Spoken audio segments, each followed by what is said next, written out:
The title of my paper is Resilience, Theological Virtues, and a Responsive Church. The structure of the paper is the following. The concept of resilience, theological virtues of resilience, and the last part, the resilient church is a responsive church. So the motto of my paper is from Slovenian poet, and his verse, "You have to love someone." It was very popular in the 70s. The concept of resilience. The term resilience comes from the Latin word resilire, which means leap back, to leap back. This etymology already shows quite well the true meaning of the word resilience.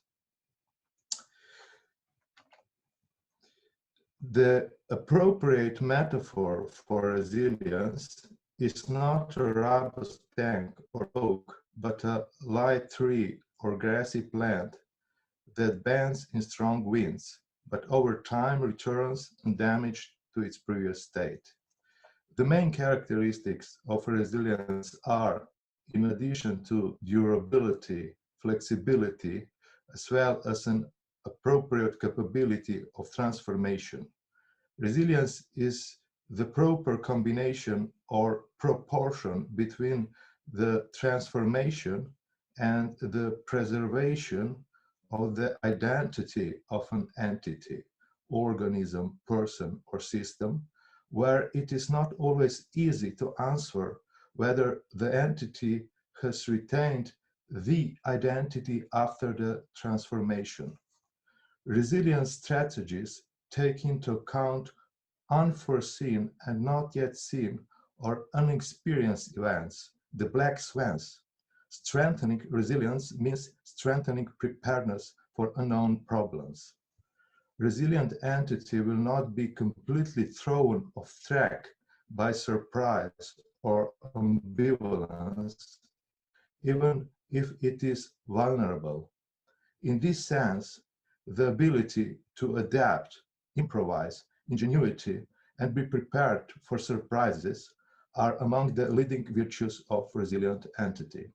Therefore, in a world that is increasingly complex, non-transparent, and unpredictable, and which is changing extremely fast, resilience is more and more important. From the resilience point of view, lack of security, crisis, ruptures, etc., are not necessarily a bad thing. Moreover, crises are, in a sense, necessary, as they have, being appropriately processed, strengthening effects. They give an impetus in the direction of higher complexity, and thus they are practically necessary for the development of complex living or social systems.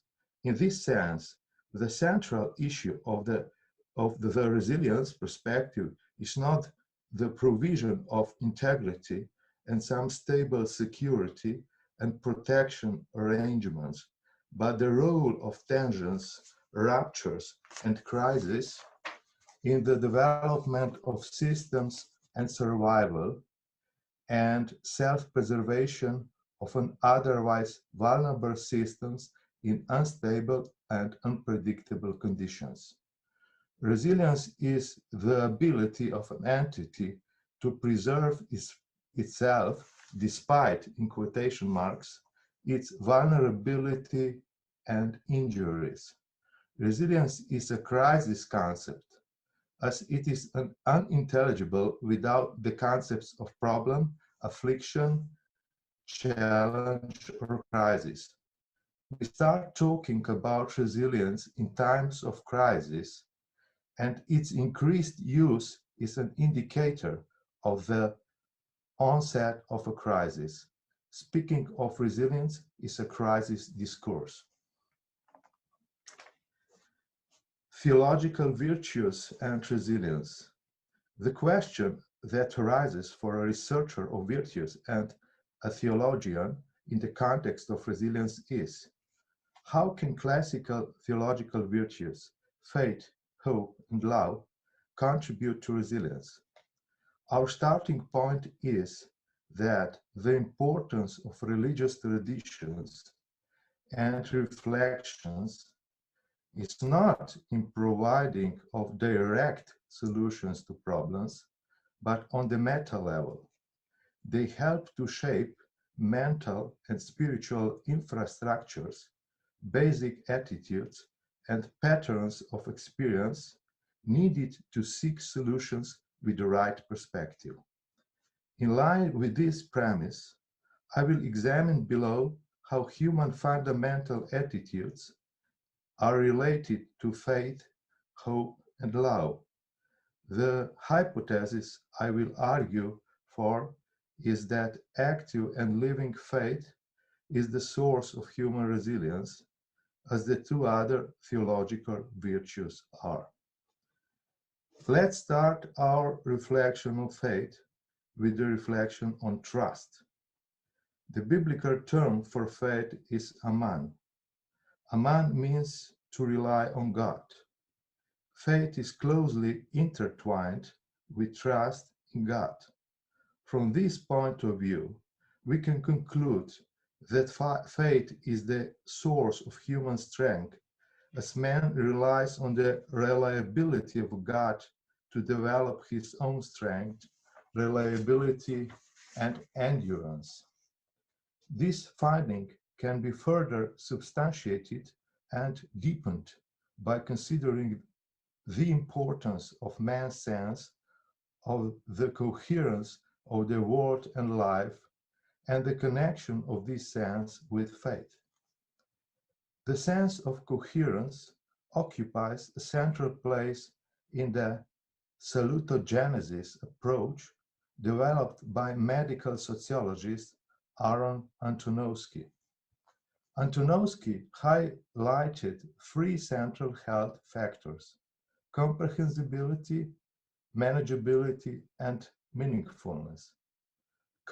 Comprehensibility, or the capability to understand, denotes person's ability to look at their life, world, success, as well as their problems in a broader context. These are understandable if they are experienced as coordinated and orderly. Manageability means the belief that man can shape his own life. The meaningfulness component concerns the meaningfulness of human life and its engagement. Faith in God is associated with the orientation of life, which relativizes the crisis without unrealistically depriving it of a certain harm. Relativization has various aspects, of which we can highlight the following. First, faith is trust in the nearness or presence of God, who is not merely an uninvolved observer, but is involved in a relationship with us. Second, a believer can relativize because they are able to place things in a broader framework, a broader horizon.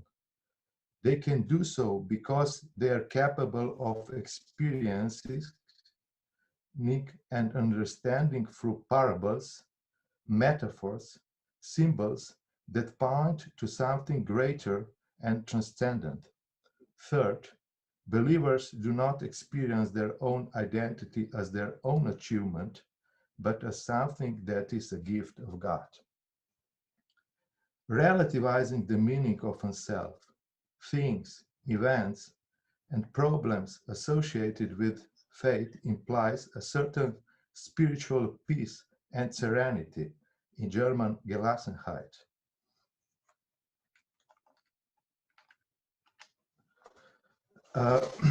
We can point out the following paradox. The calmness does not lead to a passive attitude, but enables readiness for action, which is not exhausted in empty and shallow short breath activism, but is based on trust in God, which gives meaning to action and it also allows one to overcome seemingly unsolvable problems. This serenity protects people from the danger of striving for too much control. Here we can mention the paradox that too much striving for control causes a loss of control. One who tries to have everything under control cannot let anything flow, neither to himself nor to those around him. This causes paralysis. Thus, we see that the cause of the blockage of action is not serenity, but a lack of serenity. The illusion of control, which wants to rule out any uncertainty and wants to control everything, ultimately causes paralysis. Conversely, trust has a similar effect as serenity, which allows itself and its surroundings to go their own way. Only those who trust in the load-bearing capacity of the ground can move forward. They who have no confidence are overcome by some indefinite, vague, and crippling fear or anxiety. The ability to act indicates the trust it presupposes. Comprehensibility, manageability, and meaningfulness are associated with an optimistic attitude. By this, I mean the confidence that things will somehow move forward, that the person still has something ahead of him, that they can and must do something more of themselves, that they can still start something new, that there is still some task ahead of them. This all means that they see the point, that life makes sense for them. We call this future-oriented trust hope. If we consider that the feeling that something is possible and the willingness to act are components of the ability to act, then we can say that hope is one of the key sources of resilience. Hope is a central force that allows a person to be active. The concept of maturation is very important for the correct understanding of the relationship between resilience and vulnerability. The argument is this: only those who are vulnerable, those who can suffer injuries, only those who can be affected are able to mature. Maturation, however, is what really makes a person resilient. Maturation is, in monotheism, theologically interpreted as openness to the radically other, that is, to God. Resilience is thus more than mere security and protection from injury. Moreover, vulnerability is a condition for truly developed and complete resilience. At this point, we can connect our reflection with love, as love is essentially openness and at the same time a transforming power. One who loves opens himself to the beloved being. When we love, a kind of connection is formed between us. Sociologist Hartmut Rosa calls this phenomenon resonance. In resonance, the other enters into such a relationship with me that I change with it. Love is the power that transforms. Love goes beyond the pursuit of security, control, and protection from injury, and pushes us toward liberation from fear, which hinders solidarity with others. Love is a dialogical attitude towards the world marked by the responsiveness and resonance. Through love, things and people gain meaning or sense. The aforementioned qualities of love show that love implies resilience as serenity, freedom from fear, and meaningfulness are characteristics and factors of a resilient personality.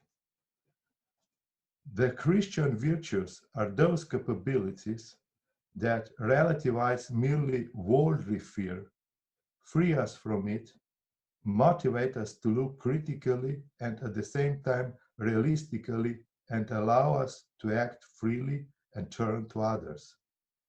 They who trust God know how to live with uncertainty. Hope does not allow one to break down in the face of supposedly unsolvable problems. The one who has hope sees a perspective for action and a space for their own action. The driving force that gives weight to the hope, however, is love. They who love open themselves to the joys, worries, and distresses of other people and are able to be in a resonant relationship with them. For the one who loves, others and the world, despite their shortcomings, are interesting, encouraging, and inspiring. Only for such a man, however, life can make sense. That is why love is the creation of meaning. The topic of meaning, however, already guides us to the topic of authenticity, as the two are closely connected. Not only resonance with the other is important for resilience, but also resonance with oneself, with one's own being. This resonance is called authenticity. Authenticity is an integral part of a truly resilient subject. Authenticity should be not equated with any rigid resistance to any transformation, but with the ability to transform properly, which nevertheless maintains the continuity of the subject on the basis of its core components. It is a dynamic fidelity to one's own being or identity. Not only resonance with the other is important. Okay, the resilient church is a responsive church. Catholic theology, in Catholic theology, the term signs of the times has become established. It is characterized by a question-answer dialogic scheme as the starting point of the paradigm of the science of times is represented by concrete human questions that need to be answered. This responsive attitude can also be interpreted as a strategy of resilience, as responsiveness is a fundamental component of resilience.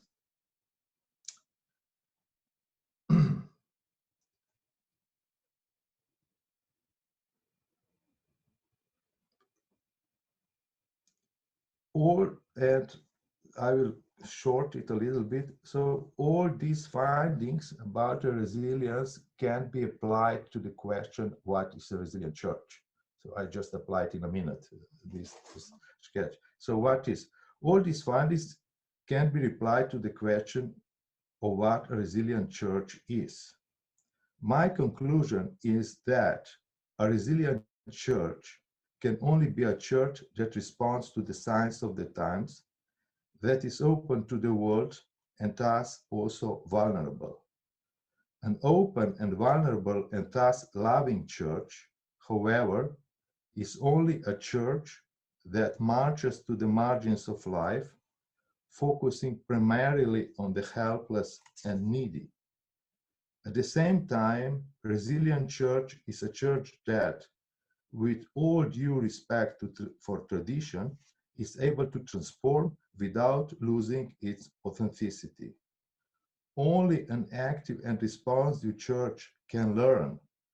An essential part of this learning is the development of practical knowledge, not just theoretical knowledge, knowledge how, not just knowledge that. And without learning, there is no resilience. Last sentence, the secret of impressive resilience of church from her beginning till now is her capacity to transform and renew. Thank you for your attention.